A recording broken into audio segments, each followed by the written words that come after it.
You're listening to an episode of the Abigail Pugh podcast with, you guessed it, Abigail Pugh. I'm an introverted mama who took my online business from 0 to 7 figures in 15 months selling my own digital products on social media. And guess what? I did it all with my 3-year-old daughter no less than 3 feet away from me at all times. Now I'm bringing you everything I've learned about building a wildly profitable online business that supports your life while allowing you to truly live it. Get ready for raw, honest conversations with entrepreneurs making thousands per month selling their own digital products and people just like you who ditch self-doubt to create the life they've always wanted. If you're ready to make more money, have more impact, and still have time for the things that matter most, you're in the right place. Grab your sneakers, head out on your hot girl walk, and let's dive in. We are back today with another student episode. These are always some of my favorites to record because I love seeing real life humans, mothers, entrepreneurs share what worked for them, because when we see someone doing what we want to do, it's such a great way to convince our brain that it's possible for us too. Now, if you have a smaller social media following and you are wanting to launch a digital product, or maybe you've been thinking about pivoting niches, today's episode is perfect for you because Christina has done both of those things. Christina, welcome to the show. Hello. I'm so excited you're here. I love your accent. It's always so fun to me to have people on the show that have an accent because I'm just like fascinated by it. She had sent me like a voice memo on Instagram. We were like chatting back and forth about the episode. And I was like, oh my God, I'm so excited. Her accent's so cute. I love it. Thank you. A lot of people say that I don't have an accent, and I believe that, but what? No, you definitely do, and I love it. Okay, I would love to kind of just start off the show with how you got into digital products and kind of why you got into them. It's always so interesting to me to see different reasonings for kind of wanting to get into digital products. Yeah, well, I started my online business crusade about a year ago, and I had my 4th child, and I was determined to not go back to work. I didn't want to go back to nursing as much as I like nursing. It's a very difficult job to do when you have a family. And so I was determined to do something that would allow me to stay home.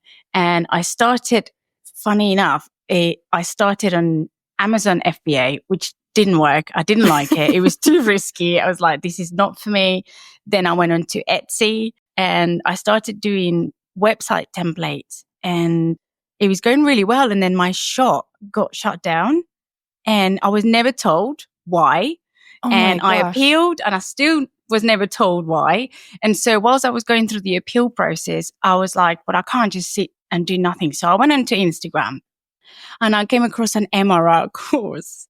And of course, I fell for it, just like so many people. And when I purchased the course, I was like, okay, I see the process. I see how it works. But I had the course on my standstill one day and I took it off. I was like, I just don't feel right promoting something that isn't mine. I don't have any connection to it. It just doesn't sit right with me.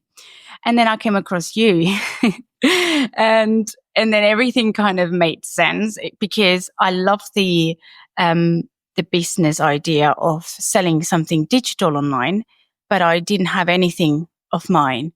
And I didn't think I just didn't have anything to offer. So I started following you and basically binging your content. And I purchased the first thing I purchased from you was the digital toolkit, and I absolutely loved it. And so I started working on my own digital product, but I hadn't walked the walk. So I was trying to create a guide on how to sell a digital product when I hadn't sold digital products. And I knew how to create it because I'm very creative. I know how to do designing, and I just didn't have the knowledge to sell online. So whilst I started promoting that product, not my first guide, a lot of people were commenting on my editing. So they were saying, oh, I really like how did you do this? And so I started listening to people, like you always say, you listen to what people are telling you. And so I thought, well, maybe I need to start looking into editing because it comes really natural to me. I love it. And that's when I'm at my most creative and I just love it. So I decided to create an editing course, super basic for beginners. And that's when I purchased your launch product. And Rich Girl Launch. yes, everything went so smooth because when I Oh. first launched my first guide on how to sell digital products, it was a total fiasco. Like I didn't know what I was doing. I just wanted to sell digital products and make money, and nothing made sense. But when I purchased Rich Girl Launch, and I really put the time and the effort into launching a product on something that I knew how to do, Yeah. everything made sense. And I was able to have an amazing launch with under 2,000 followers. I was just blown away on how, when you really put the effort into it and you know how to hype your audience, it was absolutely amazing. And I was blown away. And so I messaged you literally the following week and I was like, you need to have me. I need to tell this story because it works. I love it. Do you remember how many people purchased your digital product during that launch? I remember I don't remember the amount of people. I just remember making over £2,000 in less than a month, where I didn't have, it was like from zero to that. And it just blew my mind because with under 2,000 followers too. Yeah. It's wild. Completely, yeah. And I love what you said about when you put in the work, it works, right? And I think a lot of the time when people launch something the first time, it's not that they didn't put in the work.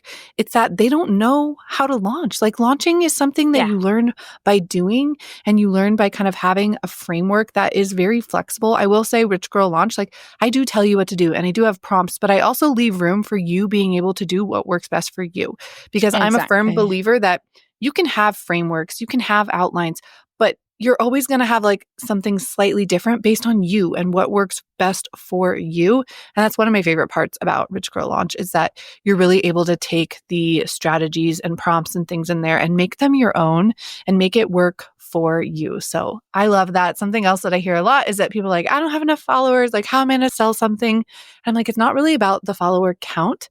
It's more so about the connection that you've made with people first. And that's something that Rich Girl Launch goes over in depth, is like, you have to connect first and listen to people. One of my favorite things about that specific product was, like you said about the prompts, when you're launching, there is so many elements, like there's so many things you have to think of, and the timing. And, I think for me, having the prompts was such an amazing help, because there was something that I didn't have to think of. And of course, I did put my spin on it. I didn't just copy and paste, but it was so helpful to have somebody telling you, look, at this phase of the launch, it's advisable that you use this type of language. And then, it's like, it was amazing. It was so helpful for me. I loved it.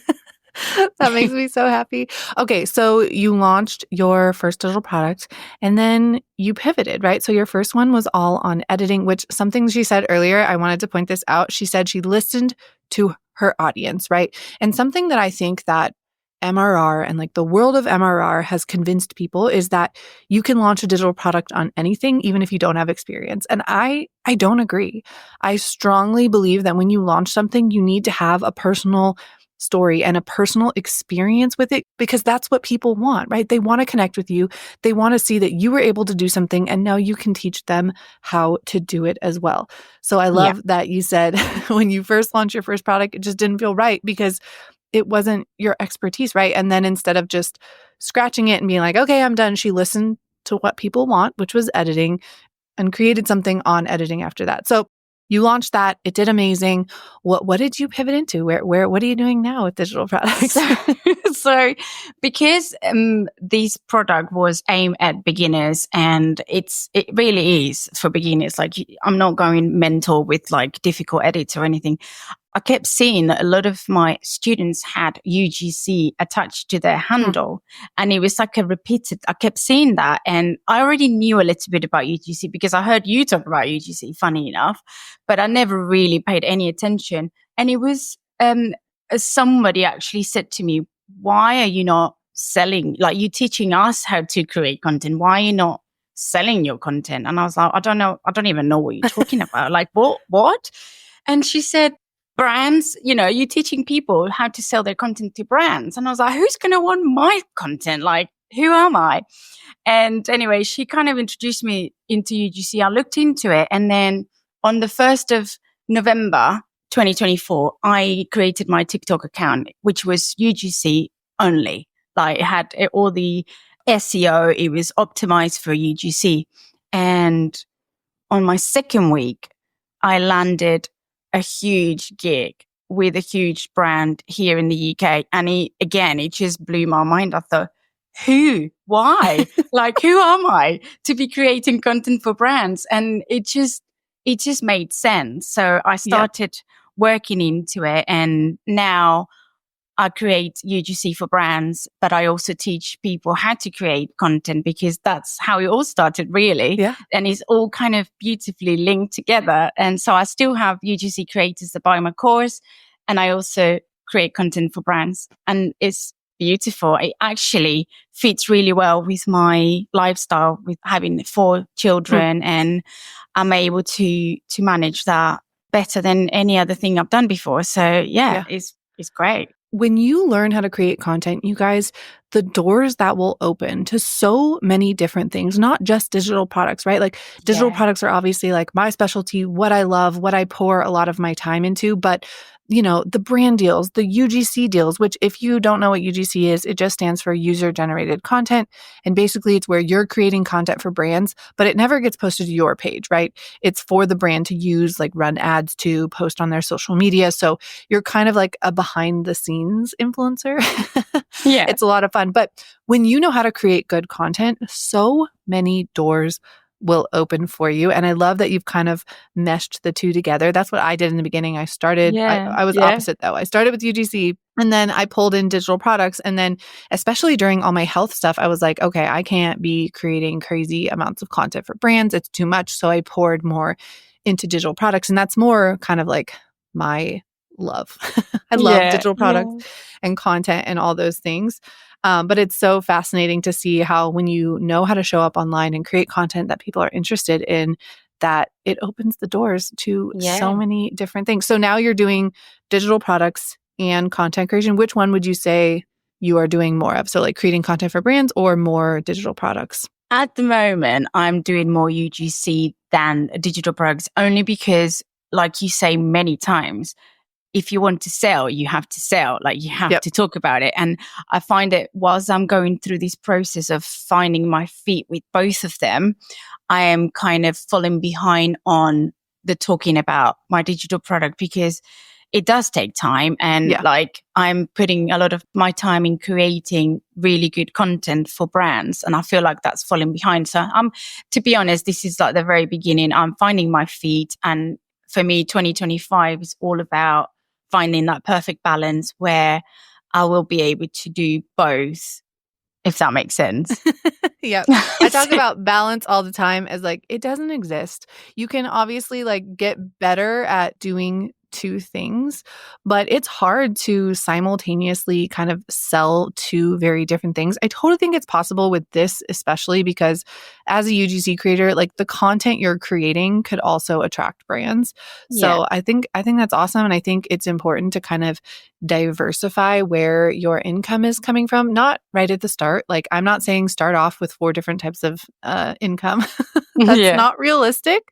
But in the beginning, really just be thinking about, okay, what are some other ways that I can pull revenue into my business, doing things that also I love? Because I feel like UGC lights you up. Like, you guys, there's no video for this podcast, but when she started talking about UGC, her whole body shifted and she just like lit up. And it's so important to not just follow blindly into someone else's framework and do what they're doing.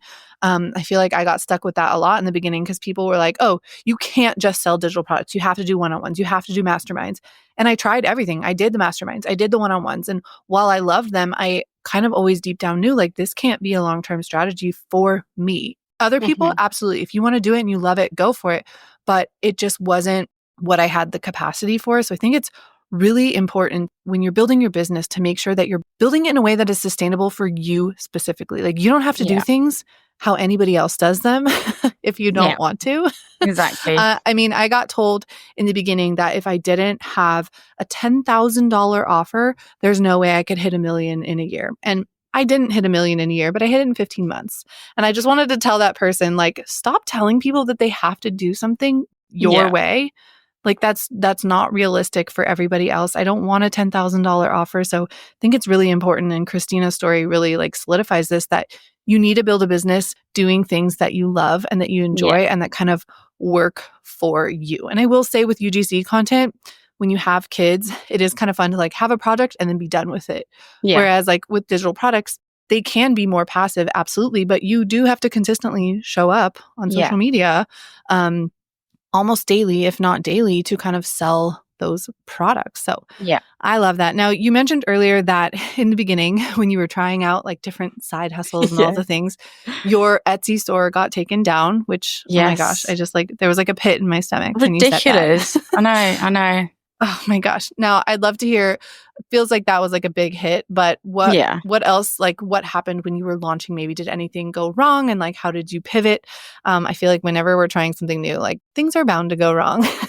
Well, for one, when I was trying to launch my first guide, I literally didn't have a clue what I was doing. I knew how to build a digital product and I knew how to design it, and it was all beautiful. You should have seen it. But it was selling it to, like, I didn't know who I was talking to. I didn't have a persona. I didn't have a target audience. I wasn't talking to anyone in particular. I was just, because I was coming from the MRR background where, you know, like, it's the wealth niche. You're just talking to anyone that wants to make money.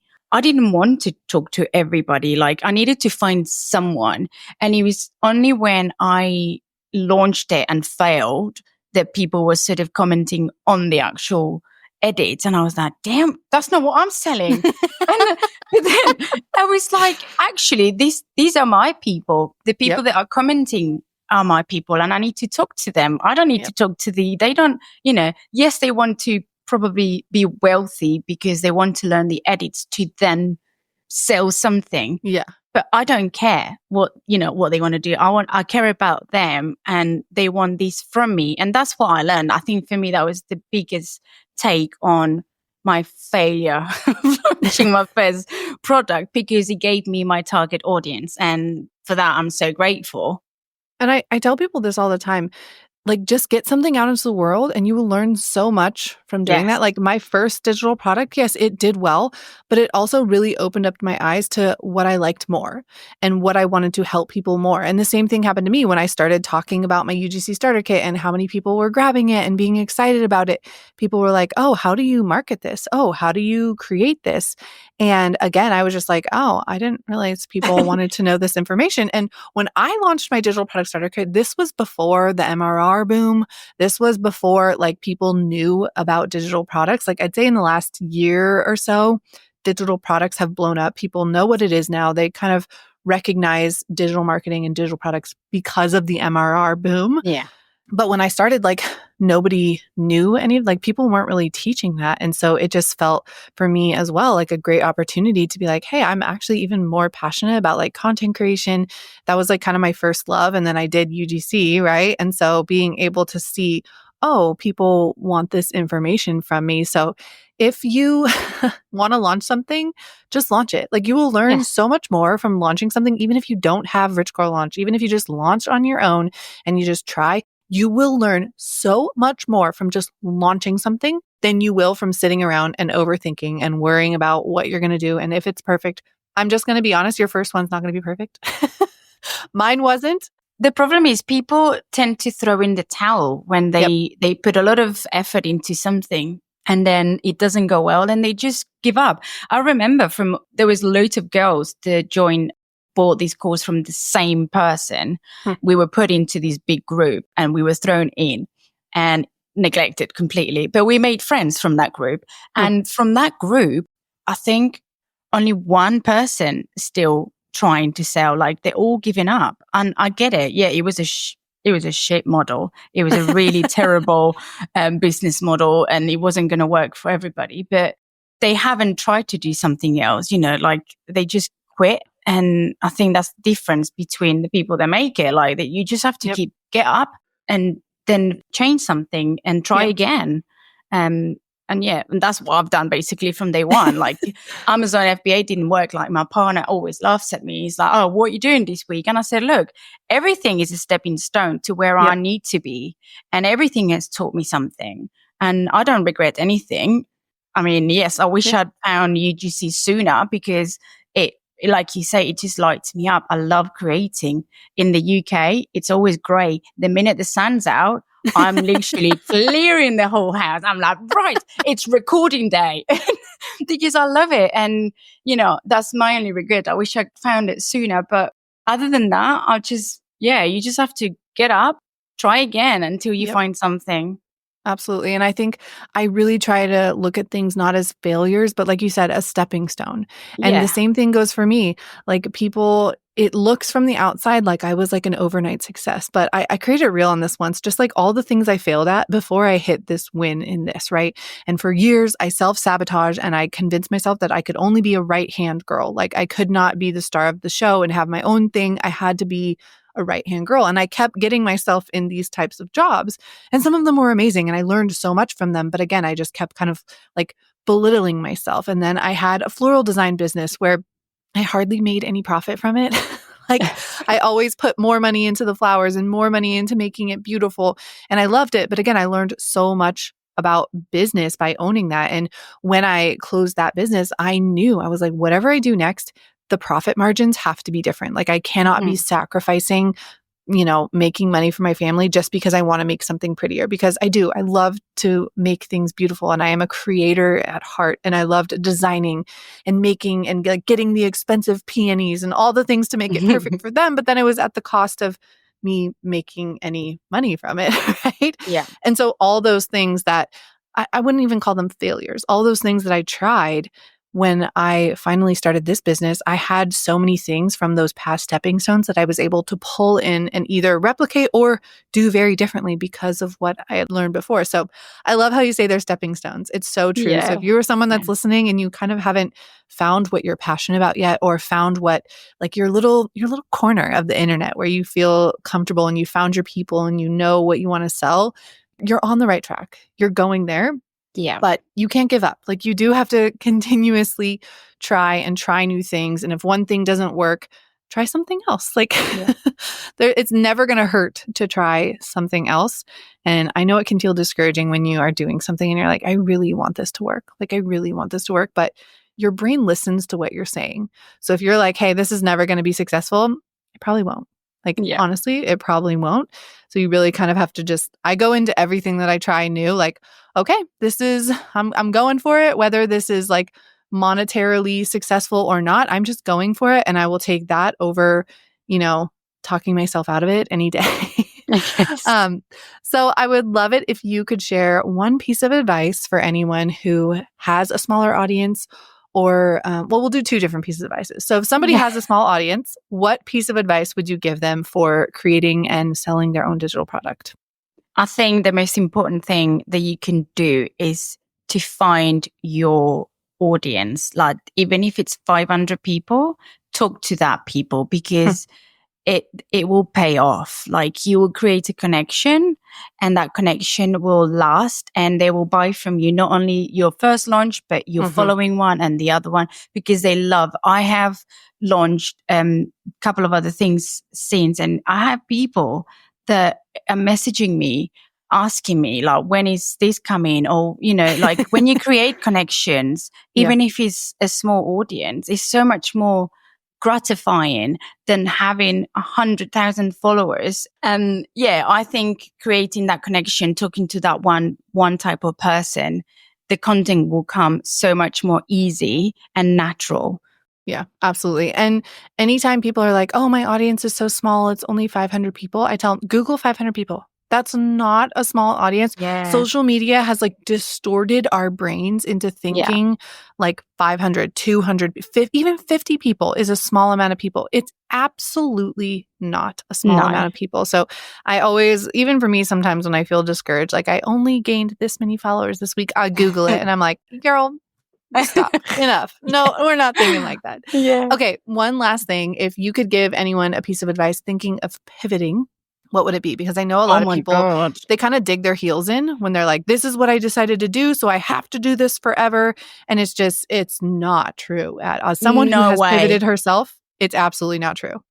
No way. My advice would be go for it. Just do it because you're going to regret not doing it sooner. Yeah. And again, if you do it and it doesn't work, do it again. There is no rules. Like you're your own boss. It's your own business. Yep. And no one's going to be looking at you going, oh, look at her. She's changed again. Like, no, you do what you want to do and what lights you up. This is the thing. At the end of the day, you want to do something that shines through your content. Yep. And when you love what you do, it shows. And that's the end of the story. Because when your content is good, you make connections, those connections turn into sales. And that's it. Like that's the end goal, isn't it? Absolutely. Well, Cristina, thank you so much for joining me today. This was so much fun, you guys. I will link her Instagram down below for you guys. I know I always love to go stalk people's Instagram after they're on a podcast and just kind of get to know a little bit more about them. And you guys, if you wouldn't mind when you are done listening to this episode, don't turn it off yet. I know it's so easy at the end to turn it off. If you could go to wherever you listen to podcasts, either Spotify or where's the other one? Spotify or Apple Podcasts, wherever, and leave a review. I did not realize the importance of the ratings and reviews on my podcast, but apparently they're really important. So if you guys could go leave a review after you listen to this episode, I would appreciate so much. Love you, mean it, and I will see you next week. Thank you so much for hanging out with me and my guests today. If you learned anything from our episode, I would love it if you could share it over on your Instagram stories and tag me at Abigail Pugh. Until next time, love you, mean it.